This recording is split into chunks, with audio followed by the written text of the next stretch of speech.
हिमाचल में आप याद करिए कि इन्होंने क्या दावा किया था कि हम पेट्रोल और डीजल के दाम कम कर देंगे, आते ही 3-3 रुपए बढ़ा दिए। वाल्मीकि योजना जो शेड्यूल कास्ट के लिए बनाई गई थी, उससे भी पैसा डाइवर्ट करने का उन्होंने प्रयास किया।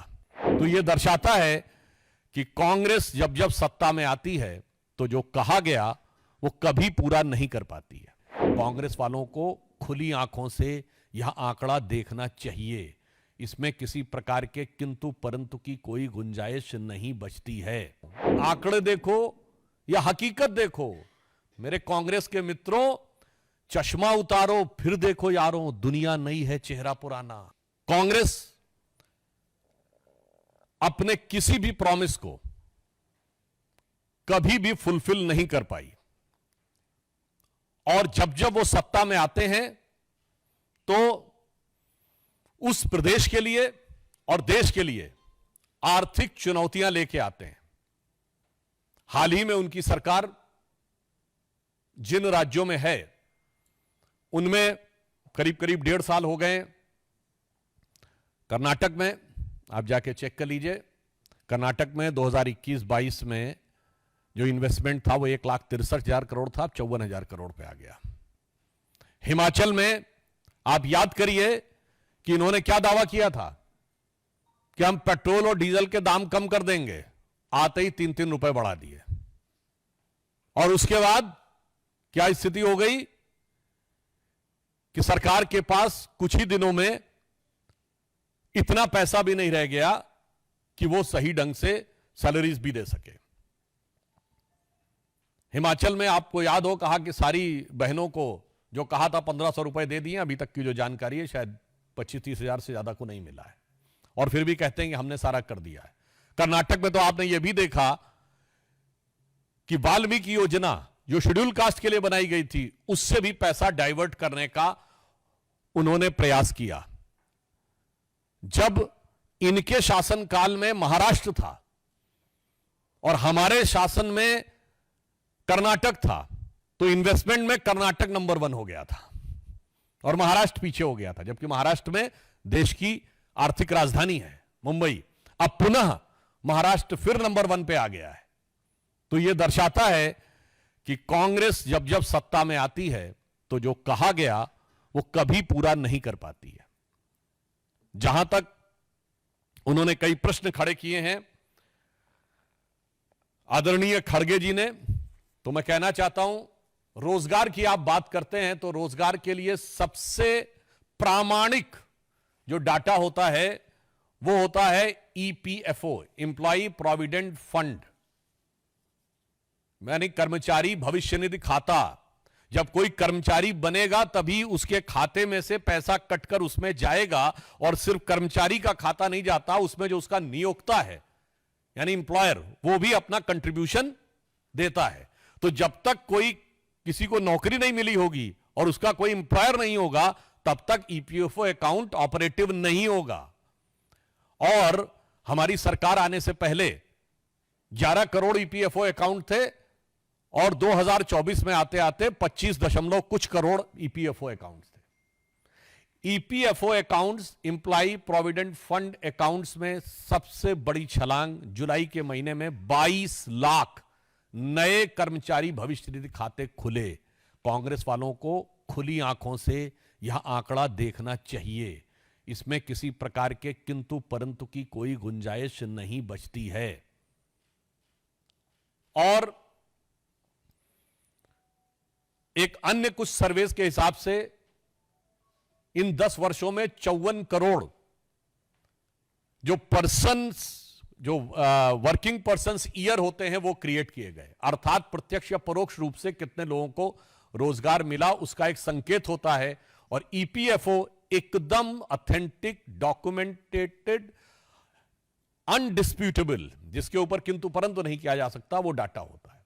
फिर भी उनको ना समझ में आता हो आंकड़ा, तो मैं उनसे कहना चाहता हूं कि जिनको लग रहा है कि रोजगार सृजित नहीं हो रहे हैं, तो 4 करोड़ प्रधानमंत्री आवास बने हैं, 74 नए एयरपोर्ट बने हैं, 37 किलोमीटर प्रतिदिन सड़क बन रही है, 12 किलोमीटर प्रतिदिन का इलेक्ट्रिफिकेशन हो रहा है, भारत ने विमान वाहक युद्धपोत बना लिया है, कश्मीर में चिनाब पे सबसे ऊंचा पुल बन गया है, मुंबई में अटल सेतु बना है, कोलकाता में जमीन के नीचे मेट्रो बन गई है।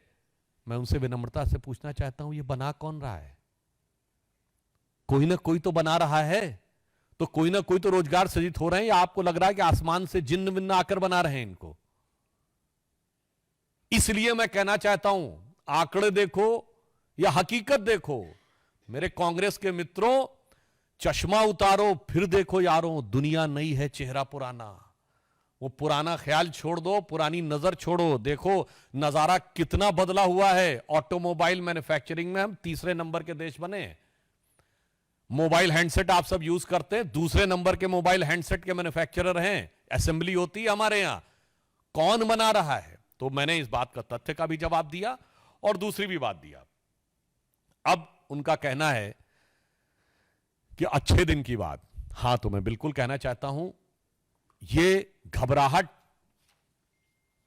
ये बौखलाहट, ये खिसियाहट कांग्रेस में मुसलसल समझी जा सकती है, यानी सतत रूप से समझी जा सकती है।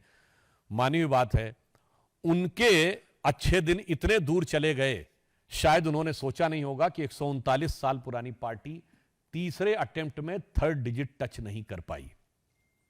कांग्रेस अपने 139 साल के कार्यकाल के न्यूनतम बिंदु के ऊपर है।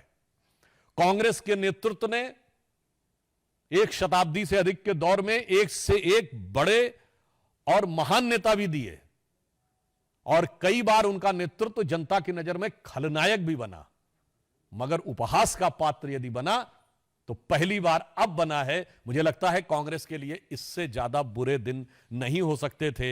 इसलिए उन्होंने अच्छे दिन की बात, उनको बहुत दूर की कौड़ी नजर आती हो और ये उनके दिल का मलाल हो, वो उभर के आ जाता हो, तो स्वाभाविक रूप से कहा जा सकता है। अगला उन्होंने बिंदु कहा विकसित भारत की बात।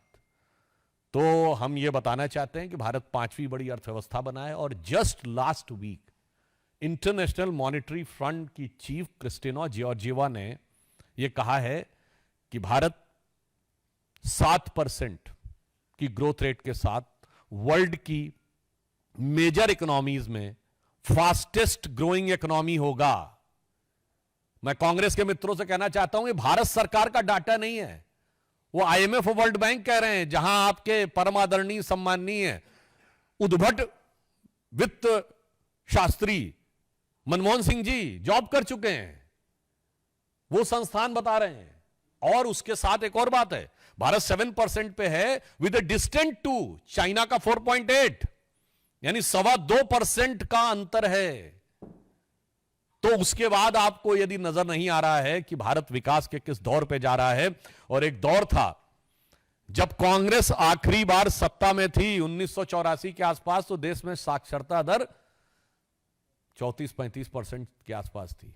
आज वो देश जिसके लिए कहा जा सकता था कि यहां तो लोगों की साक्षरता और लिटरेसी कम है, आज डिजिटल ट्रांजैक्शन में दुनिया का 46% ट्रांजैक्शन भारत में होता है। यानी जितनी आपके जमाने में साक्षरता नहीं थी, उससे ज्यादा भारत का डिजिटल ट्रांजैक्शन में हिस्सा हो गया है। अब इसके बाद भी अगर आपको भारत का विकास होता नजर नहीं आ रहा है, तो मुझे लगता है फिर एक बार यह आपके दृष्टि दोष या नजरिए की ही जो बदगुमानी है, उसको शो करता है।